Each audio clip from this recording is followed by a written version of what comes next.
Hi guys, Miss Ian, and I'm here to walk you through our first day in Photoshop. And this might seem a little slow, but we have to learn the fundamentals before we get to all the fun stuff. And so in Canvas, on the first assignment, it does give you directions on how to do this. So if you want to jump ahead, you can jump ahead. But I do recommend highly that you watch the video just so you can learn all the different tricks that I'm going to teach you.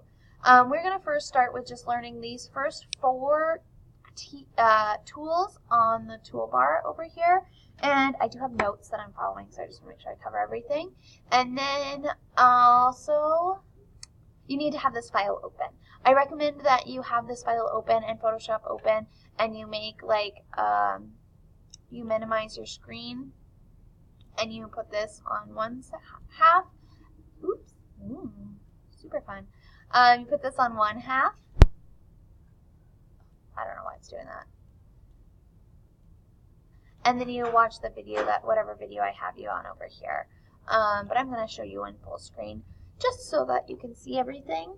So we're going to first start again. This is your toolbox, and that's what I'm going to refer to. So if you need anything, it's in your toolbox.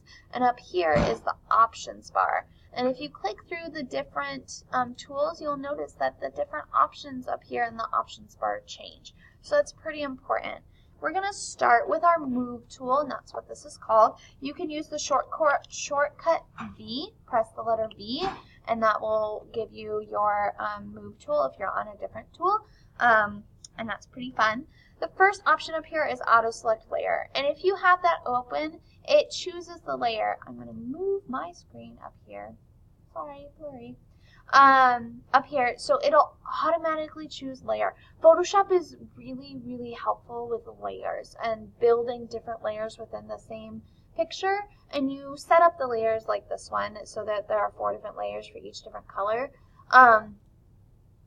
And you can do that, and that's one of the biggest editing tools in Photoshop, and we'll get used to it.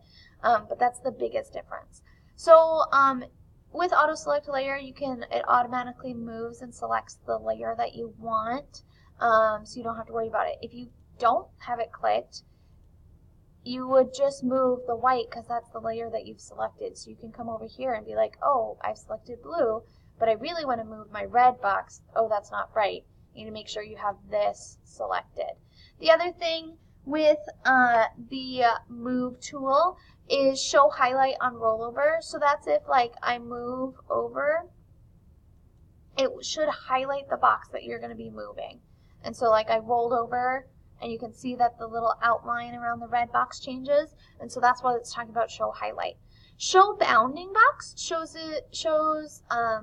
like if that goes away, I would just be moving the white box. If I show the bounding box, that shows me the different grips that I can use to change and rotate the box if I want to rotate it.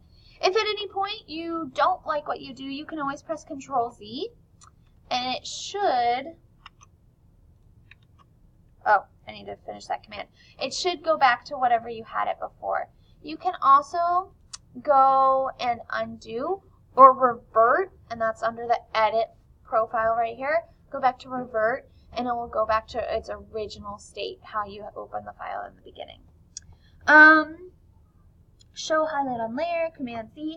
Arrange over here is a really helpful one. So say I move all of the boxes around, and I'm like, woo, super fun. Now I want to align them. So, or arrange them. You can change how they are in order. So like say I put the red on top of the white. I'm like, oh, but I want to bring to front or send to back. And so that will bring the different one in front. You can also change that over here, and this shows you the priority. So if I have red on top, so it's going to be red on top, and then white, and then blue. You can change that over here or up here with arrange right here. With align, so I'm going to move things around again. With align, that is talking about putting things necessarily in a line. So I know it's align, but like A space L-I-N-E versus the A-L-I-G-N. You can press Shift and hold the boxes that you want to choose. So let's only choose 2 of them down for now. just so that you see. See how they are not aligned? Well, if I choose top edges, oh my gosh, now they're in a straight line together. And what if I wanted to now choose this one and this one and that one, and I can do bottom edges. And look, now those are in a line. You can also change horizontal centers. You can change vertical centers. You can distribute along horizontal centers. Let's actually go back and do one of those. Distribute among vertical centers, so now they're evenly in line. So there's all sorts of different things that you can play with up here. So that's all within the Move tool. The next one is the magnifying tool. And that one, you can fill screen, you can fit to screen, you can come over here and come to the navigator area, which if you don't have this available, let's see if I remember how to do it, because I forgot.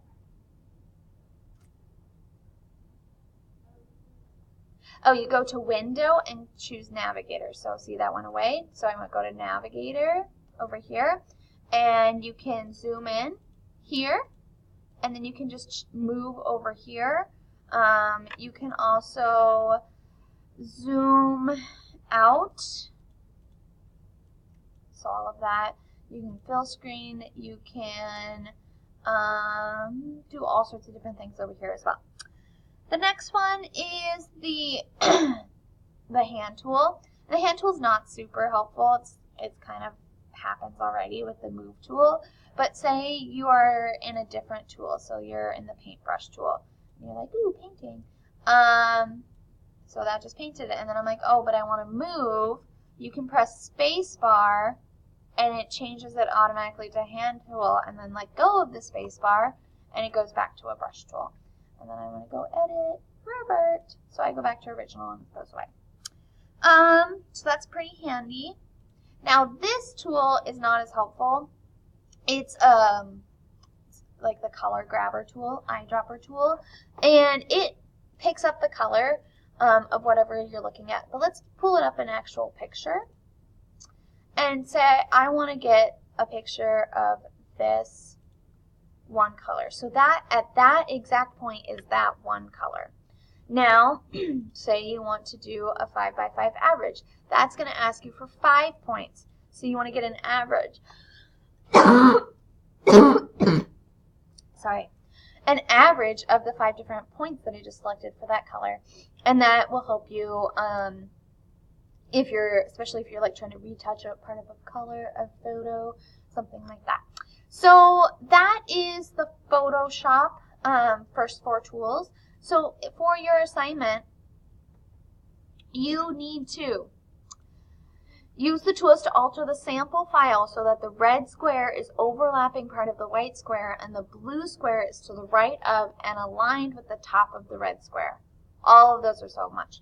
You can do it. I believe in you. It does not have to look exactly like this. Not at all. As long as the red is on top of the white and the blue is to the right of the red and these two are aligned, you're going to get 100%. If you do not have one of those, you'll lose a point for each one that you do not have. You do need to save it as a JPEG, so you come in here. I'm going to go back to this. And you're going to go File, Save As. I just click OK. And then come down here to JPEG, to your format. And then save it as C10, so your last name, and then number 1.